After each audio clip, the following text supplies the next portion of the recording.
Vamos a hablar esta noche de Alejandro de Macedonia y contaremos algunos aspectos de su vida. Estamos trabajando con un libro muy interesante acerca de las traiciones. Es un libro que trabaja con traiciones. Es el libro de Pedro Pablo García May, y una de las personas traicionadas de esta colección de traidores y de víctimas es Alejandro de Macedonia. Era Alejandro III de Macedonia, hoy conocido como Alejandro Magno, Alejandro el Grande, desde luego una de las figuras más populares de todos los tiempos, que tiene un aura a mitad de camino entre lo heroico y lo trágico que le han encumbrado a los primeros puestos de la historia, ¿no? Y ahí está junto con Aníbal y junto con Julio César, disputándose el título de mejor general de la antigüedad, y de hecho conquistó el mayor imperio conocido en un tiempo sorprendentemente corto. Como todos los personajes semilegendarios, su vida está cargada de hechos prodigiosos. Ya desde el mismo momento de su nacimiento, en Pella, la capital de Macedonia, pues coincidió con tres noticias. Qué curioso, hace una semana más o menos recordamos este episodio. Tres noticias victoriosas para su papá, Filipo de Macedonia. El triunfo militar del general macedonio Parmenión sobre las tropas ilirias, la conquista de una ciudad portuaria asediada por Filipo y la victoria del carro de Filipo en una carrera que se disputó el mismo día, ¿no? Justo ese día nació Alejandro de Macedonia. También me atrevo a hacer un aporte personal a justo ese día. Había un señor en la antigüedad llamado Eróstrato que deseaba, tal como lo desea usted, Barton, que todo el mundo hablara de él. Y entonces concibió la idea de incendiar el templo de... Los romanos dicen el templo de Diana, pero es el templo de Artemis, ya que son tiempos griegos todavía. El templo de Artemis en Éfeso. Y habrá pensado Eróstrato, si yo quemo todo, mi nombre no morirá nunca. Todo el mundo lo recordará para siempre. Y efectivamente ardió el templo y los jueces lo tomaron a Eróstrato y como castigo adicional al que seguramente le habrán aplicado, dictaron una prohibición, la de nombrar a Eróstrato en toda la Hélade, en toda Grecia. Nadie podía nombrarlo. Pero, incompetencia, la historia fue violando esa disposición de los jueces griegos y hoy, 3.000 años después, 2.323 más 15,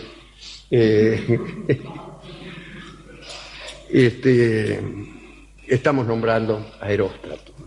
Y ese berretín por conseguir la fama a cualquier precio sigue llamándose por ahí, en las pizzerías y churrasquerías, erostratismo. Ahora bien, esa noche, la noche que ardió el templo de Artemis en Éfeso, un hijo le nacía a Filipo de Macedonia. Quiere decir que fue este mismo día. Ahora bien, Filipo, al ver que tantas buenas noticias le venían juntas, sintió, como decíamos el otro día, la culpa de la iblis, de la desmesura. Los griegos no pensaban que lo que era demasiado estaba mal de algún modo. y que incluso la demasiada dicha, los demasiados triunfos, eran de algún modo nocivos, tal vez por pensar que había una especie de simetría en el destino, cosa que sí pensaban, que la balanza del destino acumulaba tantas buenas como malas y que se venían muchas buenas seguidas. Era muy probable que para equipararlas viniera una mala, pero muy mala. Ese era el terror que sintió aquella misma noche Filipo. El porte de Alejandro era muy llamativo, era un joven musculoso, bueno, casi no podía no serlo, era el hijo de un rey, pero además de un muchacho que desde niño se había adiestrado en todos los deportes, pero en la vida militar, de manera que lo más lógico era esperar una musculatura. Era rubio o quizá castaño claro, tenía maneras muy enérgicas, un carácter sensible y ojos heterócromos, es decir, era zarco con Z. El izquierdo era marrón y el otro era gris, lo que para muchos de sus supersticiosos contemporáneos era una prueba de que estaba protegido por los dioses. No solo López May ha dado este dato, pero creo que es este dato de tener Alejandro un ojo de cada color, yo lo encontré por primera vez, ¿cómo se llamaba el ministro de Cultura de Gaulle? Ahora te digo, es un famosísimo escritor y pensador francés, Malraux, André Malraux. En un librito de André Malraux sobre Alejandro de Macedonia sale esto de los ojos. Después yo no lo volví a encontrar en ninguna parte, hasta que ahora parece que López May también lo encontró en algún otro lado. Y yo creo, me parece, a ver si me acuerdo bien, me parece que Aníbal, el otro gran general, junto con Julio César, también tenía una particularidad parecida en la vista, que yo no sé si era medio tuerto o si también como Alejandro tenía un ojo de un color y otro de otro. A ver si alguno, si está Felipe Piña, o Ulanowski, que son los que siempre saben lo que ha ocurrido, y me saca de esta, no sé si duda, de esta sensación de saber algo pero sin estar seguro de saberlo, que es como sé yo las cosas. Bien, creer que Alejandro estaba protegido por los dioses era una creencia que estaba avalada quizá por algunos sucesos también. Por ejemplo, no fue aplastado por el hermoso y enorme caballo que su padre Filipo, el nombre de Filipo, como puede sospecharlo cualquiera filólogo en pantuflas, quiere decir precisamente amante de los caballos, ¿no? Filo, hipo, ¿no? Es un caballo que compró Filipo para su ejército y que nadie había sido capaz de montar y domar hasta que el niño Alejandro, ante el asombro de los presentes, consiguió hacerlo. Parece que Alejandro fue el único que se dio cuenta de que el animal era muy asustadizo, hasta el punto de que huía incluso de su propia sombra. Entonces lo montó y lo hizo mirar siempre al sol, ¿no? Hasta que logró que se acostumbrara. Lo llamó Bucéfalo, que significa cabeza de buey, y sería su montura favorita hasta que años más tarde murió Bucéfalo en la batalla de Hidaspes, allá en la loma del Paisano, en el Asia. Entre los profesores del joven príncipe, el más importante, como bien saben ustedes, fue Aristóteles, el filósofo, quien se convertiría en su maestro a la edad de 13 años y le enseñaría política, elocuencia, ciencias naturales, entre otras materias, ¿no?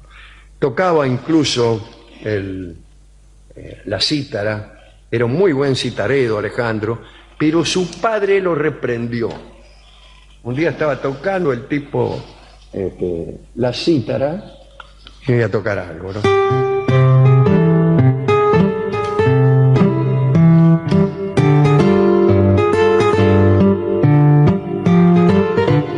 Tocaría cosas griegas.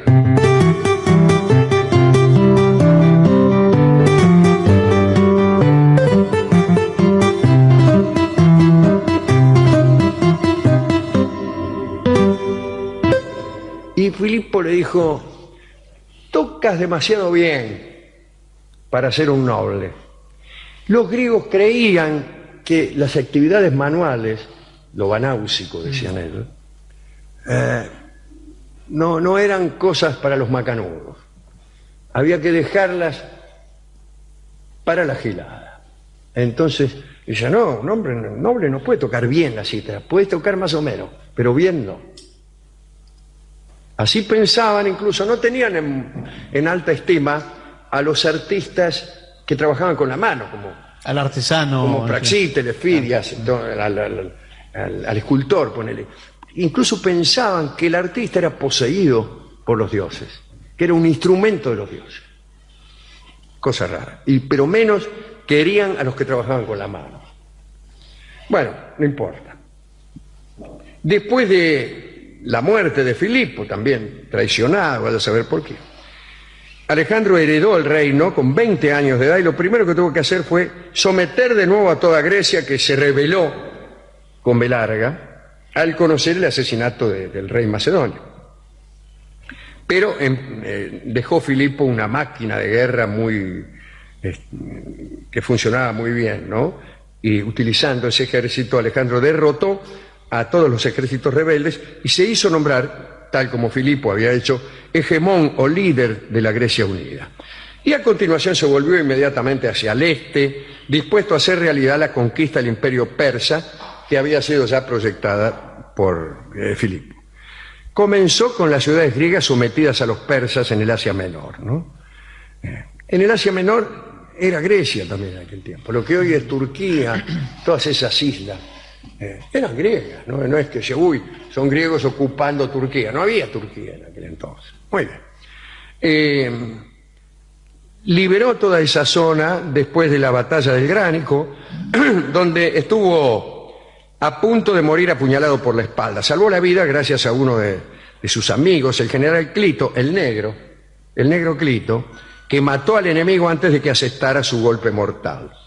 Estaban invernando con el ejército en Gordión, la antigua capital de Frigia, y encontró Alejandro el carro real sujeto por un nudo complicadísimo que el oráculo local había predicho que quien fuera capaz de deshacerlo conquistaría Asia. Ya sabemos esto, muchos trataron, no lo lograron, pareció Alejandro, lo cortó con un solo golpe de su espada, y en ese momento se desató una tormenta que muchos interpretaron como la aprobación de Zeus. Siguió su campaña triunfalmente, derrotó por primera vez al rey persa Darío III, Darayagua, en la batalla de Issos, conquistó la Fenicia y la isla de Tiro. Acá dice la isla de Tiro, en realidad las tres ciudades de Fenicia, como saben ustedes, eran Biblo, Sidón y Tiro. Pero había dos Tiros, Tiro y Nueva Tiro. Nueva Tiro era una isla ya famosa 1000 años antes, en épocas del Segundo Imperio Egipcio, y era casi como una prolongación de Tiro, que primero fue una isla y después empezaron a hacer un puente, qué sé yo, hasta que quedó como una especie de istmo que se fue engrosando, que yo creo que ahora no es una isla, me parece, si es que es algo, yo qué sé. Esa era Nueva Tiro, era una ciudad de Fenicia, ¿no? Bueno, allí en Nueva Tiro, donde incluso en un tiempo, muchos años antes de Alejandro, había edificios muy parecidos a los edificios de departamento de hoy. Digo, tendrían 5 pisos, 6 pisos, que se iban construyendo cada vez más finito.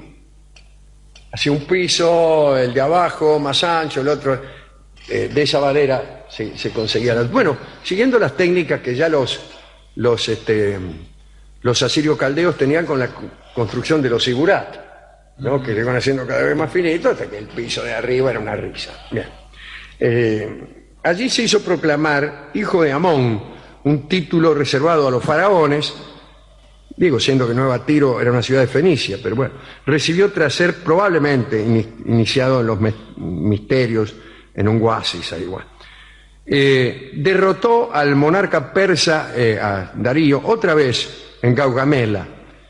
Después de esta batalla, Darío, que era Darío III, fue traicionado por sus propios nobles y asesinado, y entonces Alejandro se hizo con el imperio persa. No todos amaban a Alejandro, mucha envidia, mucho odio, cansancio de sus generales por la campaña interminable de expansión hacia el este del mundo, y entre los primeros traidores figura Árpalo, un antiguo mentor de Alejandro, probablemente hermanastro suyo, tesorero del ejército. Poco antes de la batalla de Ixos se las tomó, huyó a Grecia con el tesoro, para disfrutarlo junto a un amigo suyo llamado Taurisco. ¿Cómo me gustaría tener un amigo llamado Taurisco? Al cabo del tiempo decidió volver junto a Alejandro y pedirle perdón, y Alejandro lo reinstauró en su cargo. Esta sorprendente decisión ha desatado todo tipo de hipótesis. Algunos piensan que tal vez Árpalo no fuera un traidor, sino que estaba en misión secreta dictada por el propio Alejandro. Pero bueno, no obstante, tiempo después, mientras Alejandro perseguía al rey persa Darío, Árpalo se quedó con el tesoro en la ciudad de Ecbatana, desde donde se garpaba, facilitaba el equipo, provisiones, guerreros al ejército, incluso libros, y iba viajando a la retaguardia Árpalo, ¿no? Y por ahí llegó a Babilonia y ahí cayó en las corruptelas y excesos del poder y despilfarró parte del tesoro. Bueno, cuando volvió Alejandro de sus conquistas en la India, llegó hasta Lindo, Árpalo se dio cuenta de que le iba a pedir cuentas y salió rajando otra vez a Grecia. Pero esta vez se llevó 30 barcos, varios miles de mercenarios y al menos 5.000 talentos, un buen mordisco del tesoro real. Y cuando llegó a Atenas intentó rebelar a Atenas contra Alejandro y como no lo consiguió fue capturado y enviado a prisión. Pese a ello escapó, llegó a Creta y allí finalmente fue asesinado por Tibrón, uno de sus propios mercenarios, ¿no? Que le robó parte del tesoro. Bueno, ese fue uno que lo traicionó mucho a Alejandro. Varias conspiraciones tuvo en su contra, como la llamada Conjura de los Pajes, que implicó entre otros a Filotas. Atención a este nombre, Filotas, uno de los más cercanos colaboradores y artífice, entre otras, de la victoria de Gaugamela, de lo que hemos hablado. Casi estos dos nombres son inseparables en la historia griega, en el idioma griego. Gaugamela Filotas es algo que se oye mucho en Grecia. Alguien dice algo y el otro le contesta, Gaugamela Filotas, que significa, como ustedes saben, eres un traidor. También el padre de Filotas, Parmenión, fue uno de los críticos a la intención de Alejandro de seguir hasta el este. Y al final se cansaron todos y le dijeron, bueno, volvé. Igual Parmenión fue ejecutado, ¿no? Lo mismo que Filotas.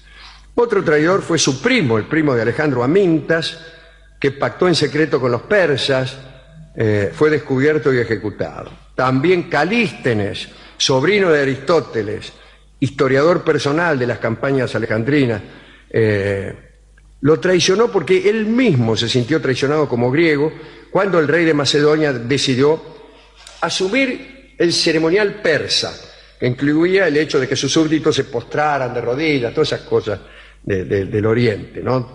Tocando el suelo con la frente, qué sé yo.